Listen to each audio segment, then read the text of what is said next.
All right, everybody, welcome to the 2-year anniversary show of the Fresh Shakes podcast with Russo and Felice here on fairlakes1.com. I am Paul Russo.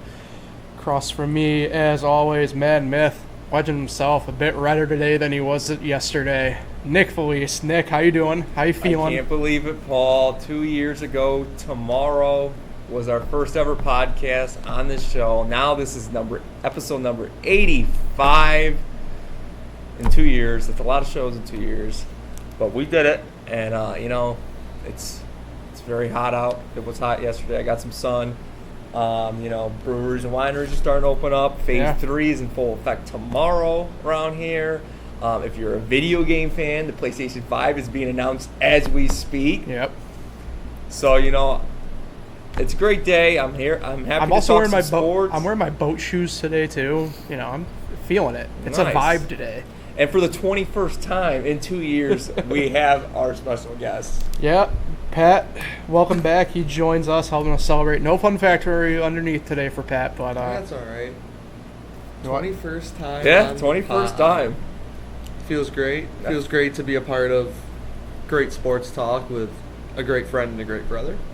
I am honored to be I forgot the AC. I just realized that. Keep talking, Pat. I'm honored to be a guest. I thought it was chilly in here. Yeah, to be a guest multiple times on this amazing show. Hopefully, at one point or another, we can get some more guests on here. Looking forward to Matt hopefully being back in here very soon. Your first show, you were talking about how much you hate Ohio State. Is that still the case? Yeah, that's still a thing. I still cannot stand Ohio State. Everything in me hates Ohio State and Urban Meyer. Your first show, were you on the Pete Davidson episode? I think so, yeah. Yeah, I think it was on the Pete had some Davidson ridiculous topics 2 years ago. Hey. Which is kind of funny since he's You in had the to news something. right now for that movie, Yeah. which I've heard is Pete not Davidson's still in the news. no good Yeah. reviews really for that. Oh, really? Mm-hmm. Yeah. Well, it looked good. Yeah. But Pat, show us the cookie cake. The Yep. cookie cake. Yep, we got it back The up cookie here. cake. For the second year in a row. I will Vanna White the cookie cake. There we go. 2 years in a row now that they got it. 2 years of celebration. Hope everyone enjoys. Yeah, so let's show the topics. NBA and NHL, we got officially coming back. We got plans. We got dates, which is good, obviously. Not MLB. Yeah, the MLB is struggling right now. We'll talk about that. And then it's been a big week for NASCAR. We'll discuss and get into that a little bit as well. Then we'll get on out of here. It's going to be a fun one.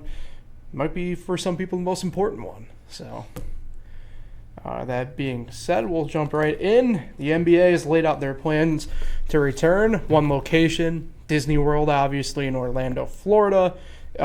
Just came out right before we went live. I don't know if you guys saw the notification on it. Rosters are going to be expanded to 17 active players.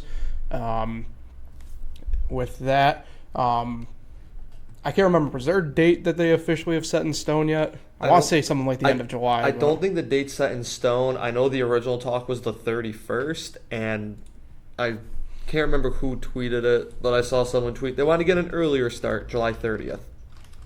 So it's a whole 1 day before the original plan. Nothing is set in stone, but they're shooting for the 30th, 31st is what it looks like. Yeah, so we got that. Been a lot of back and forth. Really, I don't think too many players are going to actually sit out, but that's becoming a bit of a reality now. I was watching SVP last night, and Woj was on, and he was discussing something about that. It's going to be interesting because I don't know if you're necessarily going to have all these families come with them. There's a lot of different elements with the NBA one that's pretty interesting to me anyway. The way it sounds, you're right, broadcasters broadcasting the game from a studio with a monitor. That's the only way they'll be able to watch, kind of like what they're doing with NASCAR right now, and with the KBO on ESPN. I don't know how long that will fully last. I feel like basketball's a little bit tougher to call than the other ones if you have to just look at a monitor. To me anyway, I think there's a lot, at least basketball-wise, when you're actually at floor level and calling the game. I I think it's a way different beast than having to watch from a screen and then call it anyway. Nick, your beloved Knicks would be one of the teams not included in this deal. You're the only one of our three teams in the room that wouldn't make it, obviously. But, what are your kind of thoughts? I know for you threw the NBA season away already pretty much. Well, I have to. A long time ago. As a Knicks fan, well, I'm you do talking every about season. pre-pandemic here. But Yeah. But what are your thoughts? Now that we have stuff in stone. I'm only a fan of a few teams that aren't playing because there's 22 of them playing. That's a lot of teams, I think, for a season that is happening in August. The fact that the Wizards are still playing is kind of odd to me. I just, the one thing that comes to my mind is that it goes to October, and that is well into football season. I'm like the ratings as well, but like they're thinking about maybe having some fans potentially at football games. Isn't it? When do you never make the switch to go back to normal? Or is this just the plan? This is the plan. They stick with the plan, even though, say, there's stadiums with fans in them, even though they're playing with nobody. NBA Finals. I think it kind of depends, obviously. I'll chime in because I got season tickets for Syracuse, and I've gotten an email about this already for football. I think it's going to depend. Obviously, football's the one in really the catbird seat in all of this. Me personally, you're going to see fans at football games this year. I just don't know how exactly it's going to be done. For Syracuse for football, I know there have been ideas and talks about having just students and season ticket holders, and even then the season ticket holders would have to go either go seniority on it, money contributed to the athletic department, and then really from there like seniority, and based on which if it's that way, I'll be screwed. Which I don't necessarily care as long as they credit me for like next year or something like that. There have been talks about doing a lottery, kind of like what they do anyway with student section tickets, where there's pretty much pull and hope. Then when you get actually to seating wise, there have been talks anywhere from just spreading people out to, if you're coming with people, you group up in a spot, you pretty much effectively will be your area, and then go from there. So pockets of say 6 to 10 people, 6 feet down there's another pocket, and then concession wise, there have been talks, the way I understand it, whether it's they're only going to open half the windows or something like that. The Carrier Dome, well, it's not the Carrier Dome anymore. The stadium, at least and this is obviously just based off of what Syracuse is looking at doing. They're in a catbird seat. They've kind of already started this grab and go stuff from last year where, you just walk up to a cooler, grab a drink, grab like a wrap or a sandwich or whatever they got and pay, and you go. So they get kind of lucky in that regard anyway. I think you'll see a lot of people do that. And that's probably something that you'll see a lot of things based off of. A lot of that translating now to having people at the NHL, the Stanley Cup Final, NBA Finals. I don't know personally, off the top of my head, I can't remember what the gym in Orlando looks like at Walt Disney. I don't know how many people you could get in anyway, at least for there. The NHL is going about this in phases, more so than the NBA is. We can get more into the NHL side of it than when we get to it next segment. It's not called a Carrier Dome anymore? There's some interesting stuff going on behind the scenes. You called it the stadium? That's what they're calling it at the moment in their promotional stuff. Pat, what do you think about the NBA? Brooklyn is guaranteed at least the play-in for the 8 seed.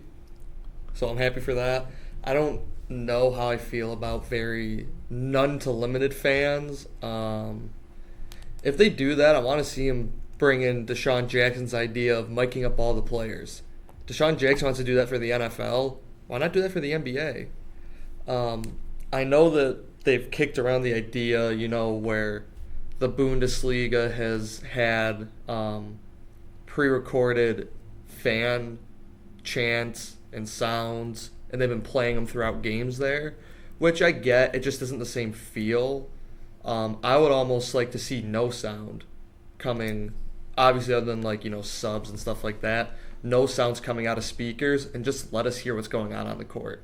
I think that's a really interesting aspect of the game that people that like basketball that may not have played basketball can really get a look into all the working pieces throughout the game, as well as those that have played organized basketball. It can kind of take them to another level of loving the NBA, getting back into the NBA, whatever the case may be. So I think it'd be pretty cool to get the players mic'd up.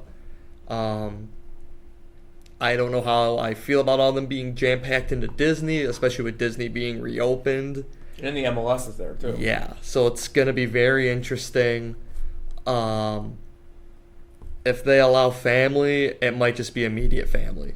It quite literally might just be, your partner, your kids, maybe a mom or dad. Then that's a big maybe, can come with you, and that's about it. I can't see him allowing a bunch of people to come down with him. I know Damian Lillard was very adamant with the health risks about, if they continue the season, I'm not playing for Portland. No, he's going to play. I don't think any players are going to sit out when it comes to the illness being the factor. Durant's already said he's not playing. But for him, it's the fact he doesn't want to push his Achilles. When it comes down to it, at the end of the day, these players want to win a championship. They're not going to sit out. If they truly feel like they're at risk, they would have voted not to play. So for those that voted yes to play, they feel like they're safe. They feel like the NBA has this under control. They feel like the doctors and nurses that are going to be there will have it under control. I think we are going to be in for an extremely competitive NBA Finals. I think this might be one of the more competitive finals we're going to get to see. And I think part of it's going to be the fact there's going to be no fans, which does stink for a home court advantage kind of feel, but at the same time, it's going to level out the playing field. It's going to be your best against our best. Let's see who really is number one. So I think it's going to be pretty cool to see that. It's going to be interesting. It will be. Of course, everyone would love to be at these games. Everyone would love to have fans. Don't get me wrong. I would rather want to watch a game on TV with a bunch of fans there. But at the end of the day, it's going to come down to whose number one is better. Whose best is truly the best. And we're going to get to see that on display without any fans. In October. In October. And then again in December after 1 month off. Which Brooklyn might be one of the biggest beneficiaries from this, because KD and Kyrie are going to be coming off of not playing at all for a year and about 8 months for Kyrie. They're going to be well rested. Maybe they get a bonus. Maybe Dinwiddie will win them the championship this year. Look, if they make a miracle and win the title, I'm going to go nuts. I don't see it happening though.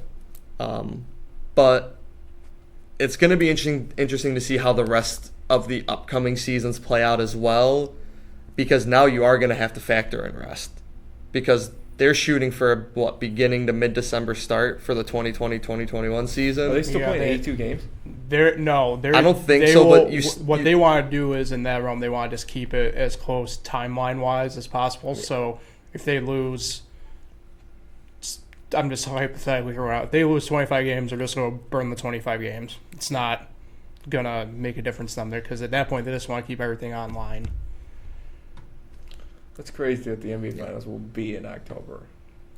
Mm-hmm. That's in the middle. It's start of football season. Yeah, it's going to be interesting to see how they're going to do viewership-wise. Because you already know Sunday night and Monday night, if there's any games, people are watching football. Well, I guess it's good to see college football, because I thought college football for a moment there wasn't even going to happen. They will. Well, I mean, we can get more in that different episode, but yeah, I mean, like I said, I mean, football, both NFL and NCAA, I mean, they're just in the catbird seat. I mean, both of them already have stuff planned out. Like, I know Syracuse is already back to having their workouts. I know other D1 schools are doing workouts too right now. The NFL, I can't remember the day. I want to say it's like July 15th or something like that is when they're opening up camp. Interesting tidbit here, though. I don't know if many people saw this, but NFL is looking to only do 2 preseason games this year. So, potentially. So, that'll be interesting. Yeah. Let's move on to the NHL. Very similar to what they're doing, but they've kind of laid out what they're doing in a bit of a better way. I had a typo here. It's 24 teams, not 22. Camps are looking like opening up in about 4 weeks on the 10th of July. And then they haven't officially set a date yet, but Phase 4, which would be having games going, would be July 31st, somewhere in that range. That's the same day as the NBA, right? Yep. Yeah. So And that's this what got announced. They were announced right after our podcast last Yeah. time. So. They are looking at 2 hub cities, one specifically for the Western Conference, one specifically for the East. Those hub cities are Chicago, Columbus, Ohio, Dallas, Edmonton, Las Vegas, Los Angeles, the Minneapolis, St. Paul area, Pittsburgh, Toronto, and Vancouver. The reason why those cities, plethora of rinks everywhere for them, whether you need to practice, put on games somewhere, that sort of deal. I still think Los Angeles is wild if they have it there. Well, I think Vegas would be wild, the too. thing you have to remember with a lot of these places is because so many people now migrate to those places for warm climates. I mean, Justin Kiefer brought up, you look at Dallas. I mean, a lot of rinks there. I know Tampa Bay's had a bunch of pop-up. Now, I know we're not considering Tampa Bay, but the Tampa Bay area is another area that you look around there. A lot of people now have rinks there. Similar case like with Los Angeles, for instance. Obviously, if you go to Canada, every freaking peewee town like ours. and they're looking for has a 2 rink, so. places. The NBA's one. Well, yeah, the NBA's only going to do one. The NHL obviously is looking to do 2 places. Like I said, one for the Western Conference, one for the Eastern Conference. And then at that point, when you get to playoff time, I'm sure they have a idea, at least Stanley Cup-wise, where they would go. Did they say when they think it would end? Around October as well? Yeah, I think they're targeting more September-ish. So, but I do know their timeline. They want to do the same thing. They want to keep that timeline as close as possible. So, same thing. If they burn 20 games or 25 games, they burn 25 games. Yeah, they'll be over if they don't have regular season. At that point, they just want to get back to where the next season, the 21-22 season, would be normal. Are they thinking December too? Starts this year? Yeah, I think I've heard any time in between end of November through New Year's Day. I heard New Year's Day is what they want to do because normally it's the outdoor classic game, and it's kind of like their big, outside the Stanley Cup, that's their big day NHL wise. So that's what they're targeting anyway for their puck drop for 21-22. Man, or August, 2020. August to the end of the year is going to be nuts. You got the NHL, you got the NBA, you got golf majors, you got the horse racing Triple Crown, you got all this NASCAR full effect, NASCAR playoffs, the NFL just normal. Hopefully baseball. UFC. Hopefully baseball. Fingers crossed. According to the commissioner, says there will be. Yeah, I don't believe that guy. But it would be not to get on top. It would be sad if baseball didn't get something going. With all this going on, and their collective bargaining agreement's coming up too, isn't it? Baseball. Mm-hmm. Yeah, we'll get into that next segment because that's kind of like what I want to do there. But I think this is great for the NHL. Just in my honest opinion, I would have canceled both of them. You lost the college basketball, you lost all this high school stuff. You just had to swallow the bullet. Well, it's funny you mentioned that because I do know there are some states that are doing high school baseball games right now. Yeah, Iowa. I know Tennessee and Iowa are the main 2. I don't know what kind of season they're having, but I would have to imagine they're only doing like 10 or 15 games, and if that. But that's good. I all for it. But I would have canceled these seasons. I know it sucks for some of these teams, but I didn't get to say so because they're going to do them anyway. Nothing I can do now. They're going to play these, and I just thought, like I said, I don't know how many podcasts ago I said you could play regular season games without fans. I just don't like the playoffs without fans. That's the NBA Finals is going to be so weird. The Stanley Cup as well. It's going to be so weird in an empty arena. I don't know. It's just like I mean, this gym gonna feel like the summer league? Kind of. That's gonna be so weird to see the NBA finals in a gym like that. And so, I mean, I'm happy they came up with a plan. I think we're looking up with the whole coronavirus thing. I hope we are. But I'm for it. Pat, what do you think about? Not big into I'm hockey. about to say big Penguin fan over there. They're having their season go. I'll be honest, if the NBA is going to go, you might as well give your league a go as well. So kudos to them for figuring it all out. I don't like having two cities because that involves traveling. And obviously, there's all these. I mean, when the pandemic first hit, everyone was saying no travel, no travel, no travel. They're going to have to travel at some point. I don't like having two cities. I know with 24 teams, it's kind of tough just to have one location, but if you have one city with all these arenas, why can't you just keep 24 teams in one city and play? That's my only, I guess, complaint about it, but I don't care about hockey too much. If they didn't finish their season, I honestly would never notice. I'm just not a big hockey guy. But again, the NBA is giving it a shot. You might as well see what you guys can do too. So, because I think you were not going to. I honestly think you were not going to see one of these leagues play. If one went down, I think the other one would have went down too. But when the NHL said they were coming back, the NBA was definitely coming back. So that's how I looked at it. Yeah. All right, let's get it going then. I guess with the MLB stuff, a lot of spinning the tires. I think the owner's initial plan of leaking info backfired on them. This is just a mess. I mean, let's start yesterday and kind of work back, even though there's not really too much to talk about because it's still the same stuff going on. I don't know why, if you're Rob Manfred, you would come out and say, "Oh yeah, we're playing this year." Like, I don't know why. Like, you're not to make it sound bad, but like, as much as you guys know me, I love baseball, but if we don't have baseball this year at this point, I don't know if I'd exactly lose a ton of sleep over it at this point. We're already in June. I've made it this far. No. Freaking All-Star break's supposed to be coming up. Yeah. I'd be very mad if there's no season. I mean, this is when, I think like next week is when they kind of announce the All-Star starters, if I'm remembering right. Yeah, it's around this time. Because then they have to go into the fan vote. But it's just, I don't know why, if you're the commissioner of a league that for sure at this point is going to have a lockout at the end of next season when your CBA is up. I don't know why you're making statements like that. You know, you're the commissioner. You need to be help facilitating. He's been very quiet overall in the grand scheme of things. You know, I don't know how you guys are exactly feeling about that. I mean, Nick, me and you had a bit of a conversation about it yesterday in a way. You know, it's a bad look all around because, I mean, we need to grow baseball, and it's just not. This is the exact opposite. They blew it. This is the exact opposite. ESPN is still, I guess, the worldwide leader of sports. It's the channel that you see it in bars all the time. Guaranteed it's on. At least one TV, yeah. Sad for me and Paul, two sports that have died off that channel a little bit has been baseball and NASCAR.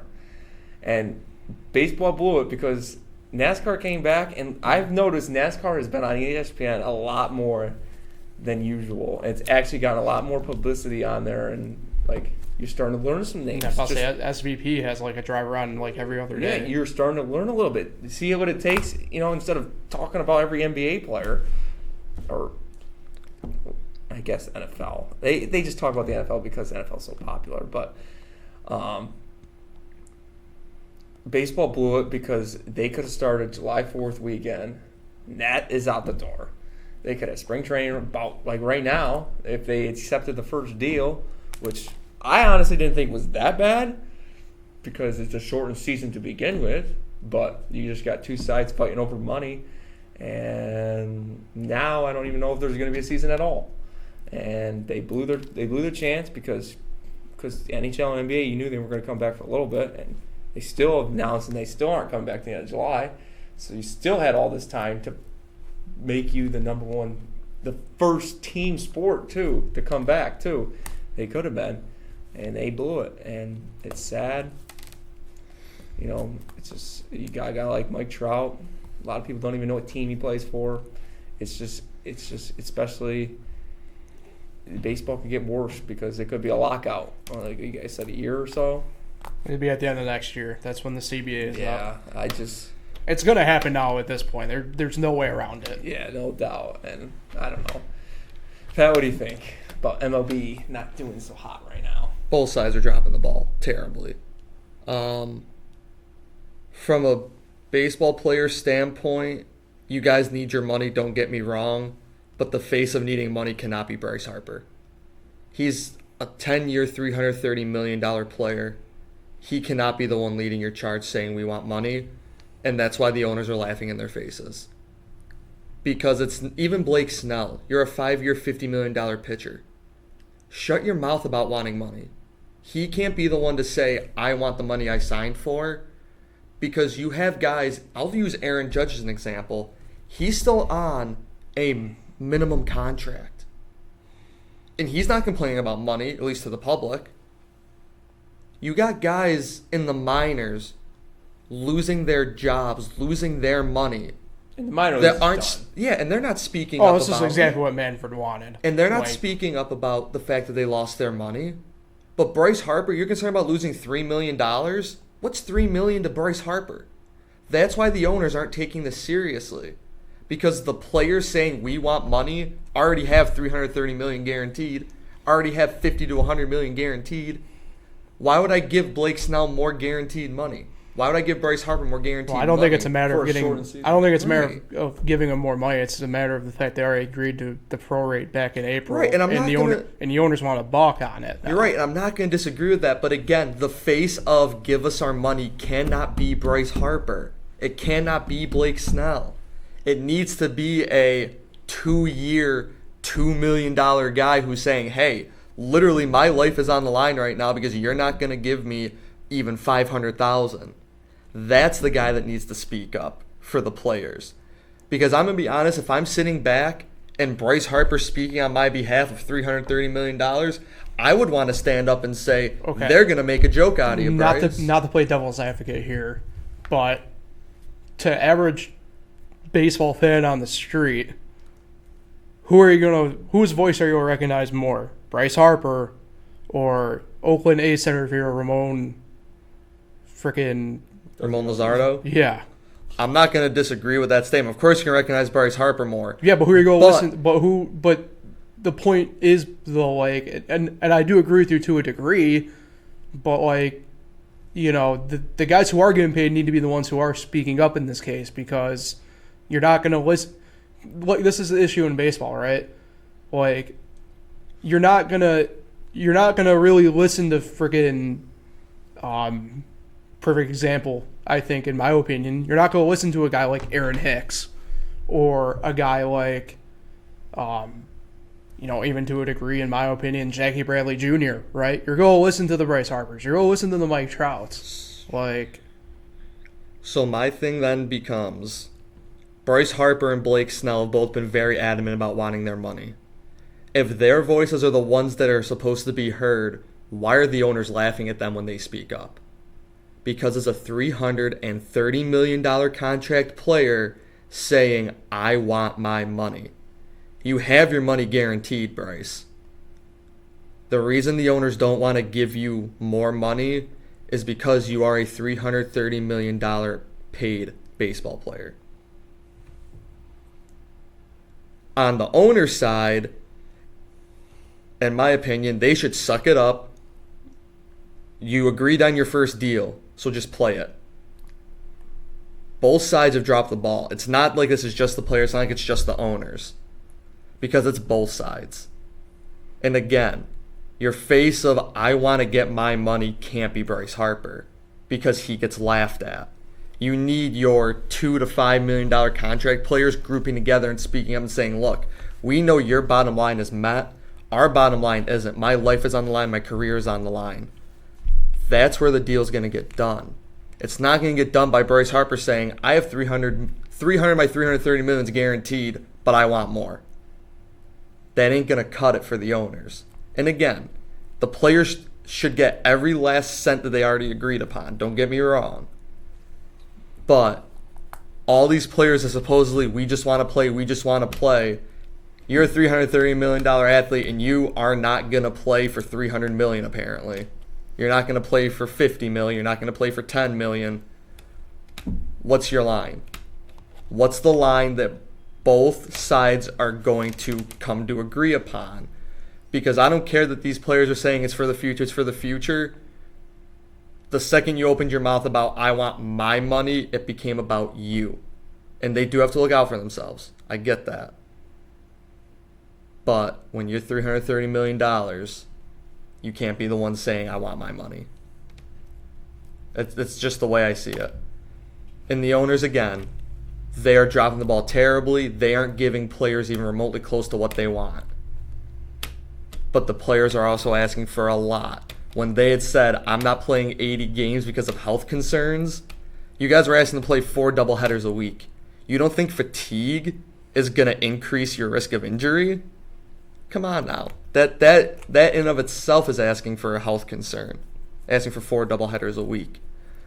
So again, both sides need to just sit down and find out what that middle line is. Because baseball has been a saving grace in my life many times. It brings people together. Baseball is a beautiful game that has moments that no other sport can bring. And you can look at the Jose Fernandez incident, Tyler Skaggs. Those moments brought those teams so close together. You have 25 guys in the clubhouse. Well, I mean, I'm just saying, like... I mean, that's not really playing. I know what you're aiming for, but that's not really I know, playing. but... All right, fine. Take over. Pat just misses baseball. I do. I mean, both. If you want to be honest, both sides are acting like the 5-year-old that aren't getting a candy bar from the store. It's literally what it is. Both sides just need to find that middle ground of, okay, so this is what we're going to give you, but this is how many games you're expected to play. They need to find that middle ground. Because if they don't, there won't be a season. And when people look back on it, they're not going to look back on the fact that a $5 million player didn't speak up. It's the fact that they're going to look back and say the owners wouldn't move because Bryce Harper wanted more than $330 million. That's what's going to get remembered if there's no season. That's a good point. All right. Oh, I didn't realize I was on the screen. Well, you just went, that's a good point, and then...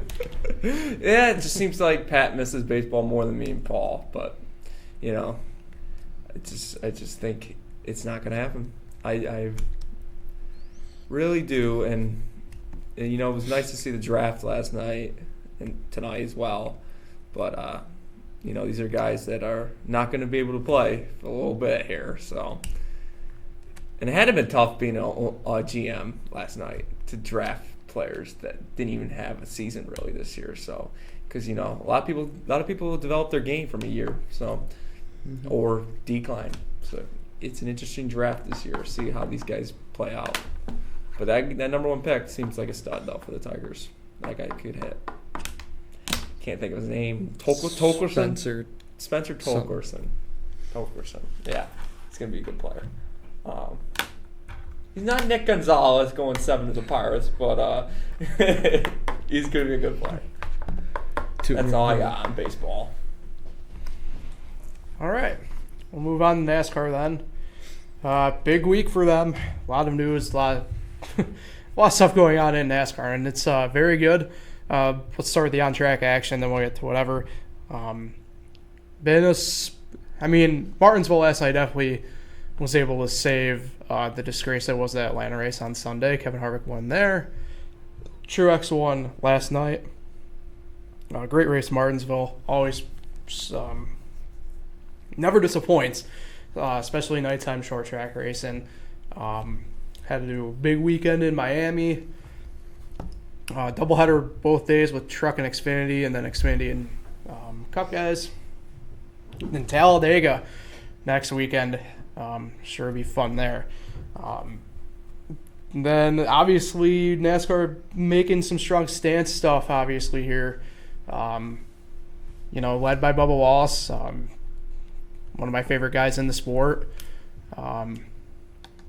It's really awesome to see NASCAR finally, they've addressed the Confederate flag before by asking people not to bring it in 2015, and that really just, I don't think it had the full effect that they had hoped. I mean, obviously, I think you look at it and, you could notice maybe a couple less flags flying, but to take the stance that they did banning the flag, the Confederate flag, is really great to see. To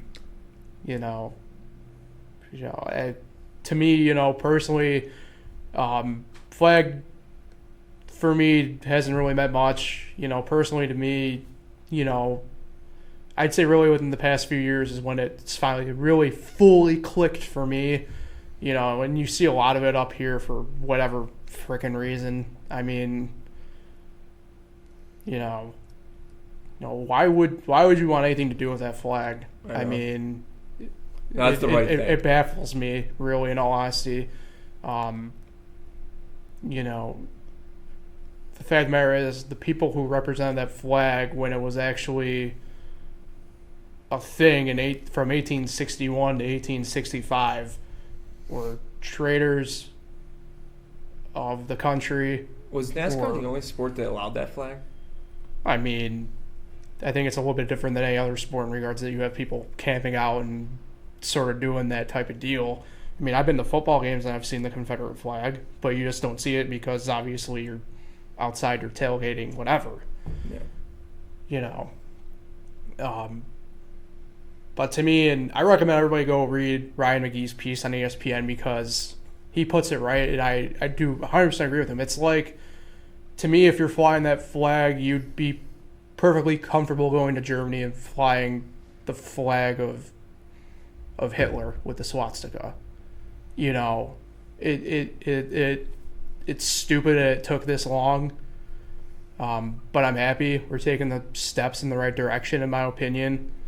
And you know what, to me, if you're going to stop watching NASCAR because we got political instead of, when it's actually doing the right thing, leave. More power to you. I don't want you around anywhere near the sport that I love. If we lose 10,000 but it brings 20,000 new faces in, faces who were scared or for whatever reason to come to a race because of what that flag truly means at its roots, then goodbye, good riddance. I don't want you, and I don't care. It says more about you as the person if you want to keep waving that flag than any other thing. Absolutely. But Paul, Watkins Glen, what are the chances you think you will be in the attendance for Watkins Glen? What is it, August? What? Middle of August. I'd say 50-50 at this point. 50-50, though. I mean, I don't know, though. Could change. Never know. Regardless, though, they're racing, though. Yeah. And that's the way it sounds. And you mentioned this yesterday when we were talking, that Watkins is actually one of the NASCAR tracks where you can walk around a lot. Well, yeah, I mean, obviously it's big if you've been down there. I mean, it naturally allows for you to move around and be, it's a road course. I mean, it's a big-ass place. So, regardless of fans or no fans, it's still going to be a big weekend for Watkins Glen. Yeah. I'm sure all the festivities and stuff, social distance himself, but good for NASCAR. Yeah. As they move on. Yeah, it's going to be a very, there's still steps that NASCAR in my mind needs to take. You have to deal with like Ray Cicerelli, who, I mean, I'm not one to be, I'm definitely not one person to say that, like, oh, if I go play, like, basketball or whatever, any pro sport, I'd be better than whatever. But, me and him are pretty similar sized individuals, and I feel like I could at least go out there and at maybe like a Martinsville and, not cause 3 cautions for being too freaking slow. So good riddance to him. Oh, more people leave. There's another driver who I hope leaves too because of his views of the Confederate flag. That'd be one Corbin Forrester in the Truck Series. His helmet is literally the Confederate flag. So I hope he leaves too now. And he sucks too anyway. Just get out of the freaking way. Absolutely. But We will more people see. the more people we can get away from the sport like that, the better. Yeah, absolutely. So, I said this on Twitter the other night. It's been a while since I've been able to be really proud to be a NASCAR fan. It's pretty good to be one right now, in my opinion. So come on board. We're more the merrier. Sad Jimmy's going, but I mean, he's been one of the more vocal ones outside of really like Bubba Wallace, in my opinion. Ty Dillon, yeah. And Bubba, taking the stances that he has had, being the first full-time African-American driver since Wendell Scott back in the 60s. And even then, there's only been, to my knowledge, 2 other African-American drivers to even attempt cup starts in between that with Willie T. Ribbs and Bill Lester. I root for Bubba. I mean, He needs to get a better car. he's one of my favorites. I mean, he's probably my favorite right now anyway. And Is he related to the other Wallaces? no. No. But I mean, car beside, I mean, his talent's showing this year really, and the fact that he's really carrying a lot right now, being the only African American in NASCAR, at least driving wise. Pit crew members do have African Americans on them and officials as well. But Kirk, and I forget his last name, but Kirk, the one official who has now gained notoriety. I think, more voices like that, the better. Obviously what Bubba's doing, but, also Ty Dillon, Jimmy Johnson, Joey Logano, Tyler Reddick, Ryan Blaney, these guys, their voices, and, obviously they're white, but they're speaking up, and, it's something that's cool to see. I don't think you'd even see that this time last year. I really don't. No. That's great. Yeah. Any thoughts, Pat? Anyone who knows me knows I can't stand NASCAR. I think it's the dumbest sport in the world. But Polar opposites. this was a move that had to be done. Kudos to NASCAR for doing it. Like Paul said, don't know what took him so long to ban it. The history of the Confederate flag is nothing short, and it's extremely comparable to what the Nazi regime flag represents for Germany. That is something that should not have a place in any sport, in any household, or anywhere in this country or the world. The oppression that flag represents, the people who made it and the people that fly it proudly need to really take a look into the history of that flag. It is more than seceding from a union. It is more than the states that fought a war. It is the systemic, it is the blatant oppression of an entire race of people that it is extremely sad to see are still fighting for equality. They should be equal in every way, shape, and form to every single person that walks the face of this earth. I'm happy to see NASCAR's ban that flag because it does not stand for anything good. It only stands for evil. Yep. All I right. 100% agree. And, I'm being the history I am. There is only, in my opinion, one place that we should see that flag, and it's what Dale Jr. said. The only place should be a history book. Leave it there, and that's where it should be. So, damn, we got deep right there. But I think it's something that needs to be discussed. Like, I'm one of the people who, not to say I've been silent about it, I guess, but I think the bulk of what I've done is just retweet stuff and stuff like that. But actually be able to say something kind of feels pretty good. And even then, I don't think it'll ever be enough. But we're making steps in the right direction. It's hard. I thought about this the other day. It's kind of hard thinking about, history repeats itself, but it's not history if it's a continuation of the same battles we've been fighting since Gettysburg or Manassas or Lookout Mountain. It's still going. Hopefully we can be part of the generation that actually, if we don't put a stop to it, be the ones that at least for sure slow it up enough that the next generation can stop it. Trying times in the country, but we're getting pretty united, I think, overall. The people like us who kind of just get it. So, all right, that wraps up this week's podcast. Fun fact? Pat, thanks for coming on. No fun fact for today, unfortunately. That's the second time ever. No fun fact. Yeah. Thanks for coming on, though, Pat. We appreciate it. Thank you for having me. As always, it's been a pleasure. Nick, who are you shouting out? Well, first of all, I just want to say it's good to have golf back. Right now, currently, Justin Rose is leading the Charles Schwab Challenge. First round. Today, he's at 7 under par, all alone in the lead. And I just want to say thanks, Pat, for coming on this last year. Thanks for having me. Matt Felice, Steve Crisani, Andrew Lucchesi, Jim Spina, Justin Kiefer, Mike Bruno, Justin Hill, and Harold Weber, Web Dog. Thanks for coming on, making this another great year of the podcast. This is actually my 100th career shout-out today as well.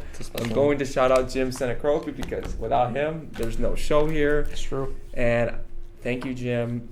Thanks for another great year. Didn't think we'd make it 3 episodes, but here we are, 2 years in, on to year number 3. And our 100th episode coming up soon. Just closing the book. All right. If you haven't already, you should like, share, subscribe to the channel. It's going to be reopened soon. Check out everything, not just our podcast, or everything else around Finger Lakes One Network. Until next time, we'll catch you guys then on the Fresh Ace Podcast with Russo and Felice.